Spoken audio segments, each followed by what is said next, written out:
Hello बच्चों, स्वागत है आपका हमारे यूट्यूब चैनल ओम लर्निंग क्लासेस में। तो आज की वीडियो में हम लोग सॉल्व करेंगे पार्टनरशिप थर्ड का क्वेश्चन नंबर 19। तो चलिए जल्दी से वीडियो शुरू करते हैं। तो क्वेश्चन है हम लोग का कि ए, बी और सी 3:2:1 के अनुपात में लाभों और हानियों का विभाजन करते हुए साझेदार हैं। उनका आर्थिक चिट्ठा निम्नलिखित दिया हुआ है। फिर बोला कि सी जो है वो निम्नलिखित शर्तों के अधीन अवकाश ग्रहण करता है। पहली शर्त है कि फर्म की ख्याति का मूल्यांकन 36,000 रुपये पर किया जाना है। दूसरा है भवन में 20% अभिवृद्धि की जानी है। प्लांट और फर्नीचर पर क्रमशः 10% और 15% हराज लगाना है। देनदार पर संदिग्ध ऋणों के लिए प्रावधान 5% बनाना है।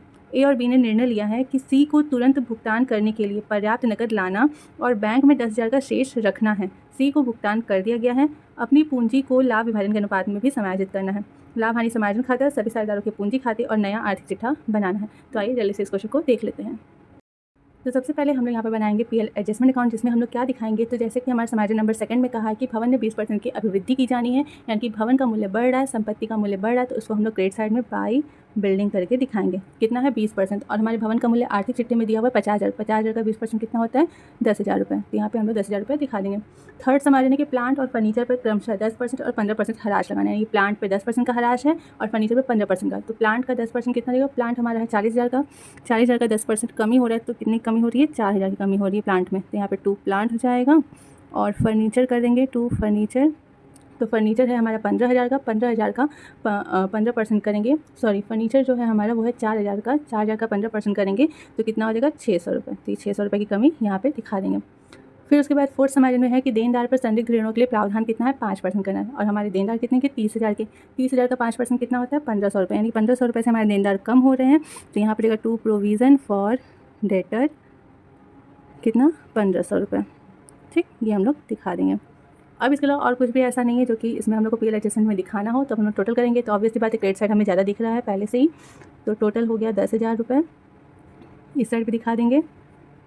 इस 10,000 में से ये रकम माइनस करेंगे तो 3,900 रुपये का प्रॉफिट आएगा। ठीक, इस प्रॉफिट को जो हमारे पार्टनर्स हैं ए, बी और सी वो बांट लेंगे। तो 2 profit transferred to partners capital account. ठीक, तो कौन कौन ए, बी और सी। रेशियो क्या है 3:2:1 का। तो इस रेशियो में जब इसे बांटेंगे तो ए के हिस्से में आएगा 1,950 रुपये, बी के हिस्से में आएगा 1,300 और जबकि सी के हिस्से में आएगा 650 रुपये। ठीक, तो ये हो गया हम लोग का पीएल एडजस्टमेंट अकाउंट। अब हम लोग बनाएंगे पार्टनर्स कैपिटल अकाउंट। तो पार्टनर्स कैपिटल अकाउंट में सबसे पहले जैसा कि हम लोग क्या दिखाते हैं सभी पार्टनर्स के कैपिटल। तो बाई बैलेंस BD हो जाएगा। ए का पहले से कैपिटल है 45,000 रुपये, बी का है 35,000 रुपये और सी का है 25,000 रुपये। ठीक, उसके बाद जो पीएल एडजस्टमेंट अकाउंट में प्रॉफिट हुआ उसे दिखा देंगे। तो बाई पीएल एडजस्टमेंट अकाउंट हो जाएगा कितना, तो ए का 1,950 रुपये, बी का 1,300 और सी का 650 रुपये। इसके बाद हमारा जो बैलेंस शीट है पहले से दिया हुआ क्वेश्चन में, उसमें लाभ हानि खाता दिया हुआ है 12,000 रुपये का। उससे सारे पार्टनर्स बांट लेंगे अपने पुराने शेयरिंग रेशियो में। तो बाई पीएल अकाउंट हो जाएगा कितना है 12,000। तो 12,000 को 3:2:1 के रेशियो में बांटेंगे तो हो जाएगा 6,000, 4,000 और 2,000। उसके बाद संचय कोष, इसे भी सारे पार्टनर्स बांट लेंगे। तो बाई हो रिजर्व फंड। संचय कोष कितने का है 15,000 का। तो 15,000 को भी 3:2:1 के रेशियो में बांटेंगे तो हो जाएगा 7,500 रुपये, 5,000 और सी का 2,500 रुपये। ठीक, अब इसके बाद हम लोग बात करेंगे ख्याति की।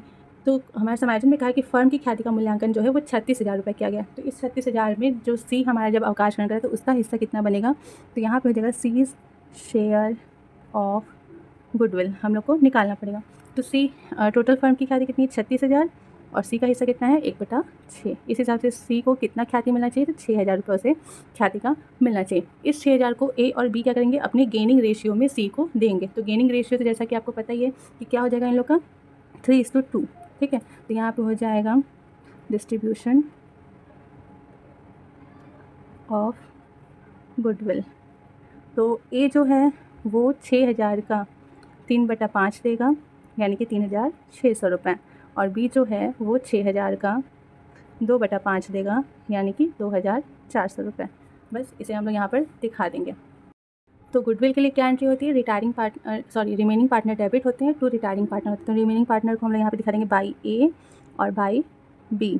ठीक, तो अमाउंट जो है वो सी के कॉलम में जाएगा कितना 3,600 और 2,400, और यहाँ पे देगा टू रिटायरिंग पार्टनर यानी कि सी। अमाउंट ए के कॉलम में 3,600 और बी के कॉलम में 2400। ठीक, ये दिखा देंगे।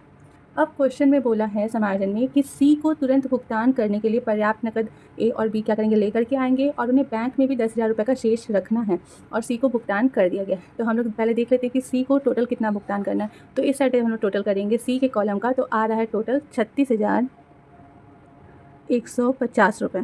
ठीक, 36,150 रुपये टोटल आ रहा है सी का, यानी कि हमें सी को कितना देना है, 36,150। और हमारे क्वेश्चन में कहा है कि उसे भुगतान कर दिया गया है, तो यहाँ पर हम लोग कर देंगे टू बैंक और सी के कॉलम में 36,150 रुपये दिखा के सी के खाता एक तरीके से बंद हो गया। ठीक, अब बचते हैं ए और बी। तो ए और बी के लिए कहा है कि अपनी पूंजी को इन्हें लाभ विभाजन के अनुपात में समायोजित करना है। तो हम लोग को यहाँ पे क्या करना होगा, कैपिटल का कैलकुलेशन करना होगा, क्योंकि यहाँ पर जो है कि 10,000 रुपये शेष भी रखने हैं हमें बैंक में, तो इसलिए यहाँ पर कैलकुलेशन जो होगा कैपिटल का वो थोड़ा अलग तरीके से होगा। तो आइए हम आपको बताते हैं।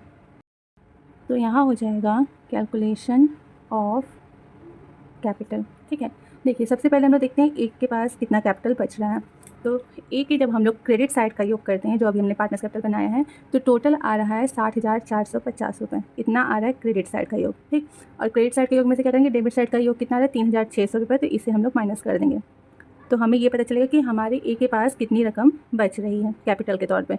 तो टोटल बच रहा है ए के पास 56,850 रुपये। सेम इसी तरीके से हम बी का देखेंगे। तो बी के क्रेडिट साइड का योग है टोटल 45,300। अभी तक हमने जितना योग किया है, जैसे कि ये जो अभी तक हमने जितना बनाया उस हिसाब से जो योग आ रहा है वो हम यहाँ पे दिखा रहे हैं। तो बी का जब ये योग करेंगे तो आएगा 45,300 रुपये। ठीक है, ये हो गया क्रेडिट साइड का। इसमें से डेबिट साइड का 2,400 रुपये माइनस कर देंगे। तो अब बी के पास कैपिटल जो है वो बच रहा है 42,900 रुपये। ठीक, उसके बाद हमें सी को देना भी है। ठीक है, ड्यू टू सी, यानी कि हमें सी को देना कितना है, तो सी को हमें देना है 36,150 रुपये देना भी एक तरीके से। और आवश्यक नकद, यानी कि जो हमें क्वेश्चन में बोला है कि आवश्यक नकद आपको बैंक में रखना है। ठीक है, कितना रखने के लिए बोला है, 10,000। यानी कि जो फर्म है उसके पास टोटल इतना पैसा तो होना ही चाहिए, क्योंकि उसे इतने रकम देना है। ए का कैपिटल तो उसके पास रहेगा ही, बी का कैपिटल भी रहेगा, सी को देने के लिए इतनी रकम भी चाहिए और आवश्यक नकद हमारी फर्म में होना भी चाहिए। तो इस हिसाब से टोटल कितना होना चाहिए फर्म में, तो होना चाहिए 1,45,900 रुपये।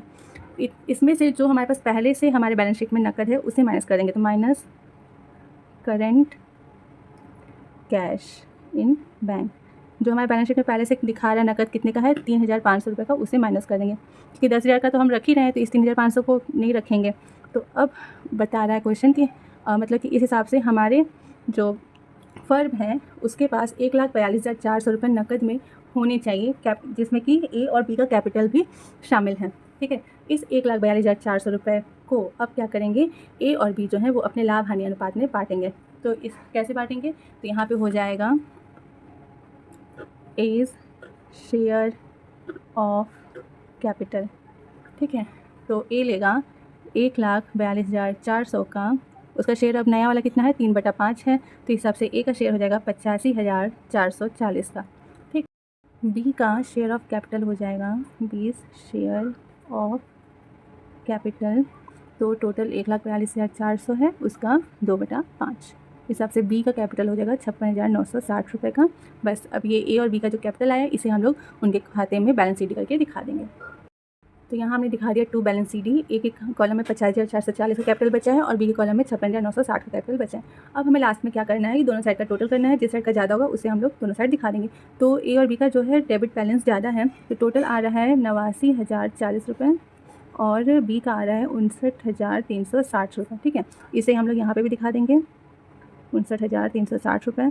जब इसमें से ये क्रेडिट बैलेंस माइनस करेंगे तो 28,590 रुपये की कमी आ रही है, और बी का माइनस करेंगे तो बी के खाते में 14,060 रुपये की कमी आ रही है। तो इस कमी को हम लोग क्या करेंगे, बाई बैंक करके दिखाएंगे, यानी कि इस कमी को इतना रकम जो है ए और बी अपना जो है कि बैलेंस है उसे मेंटेन करने के लिए लेकर के आएंगे। तो ये था हम लोग का पार्टनर्स कैपिटल अकाउंट। अब फट से हम लोग बैलेंस शीट बना लेते हैं।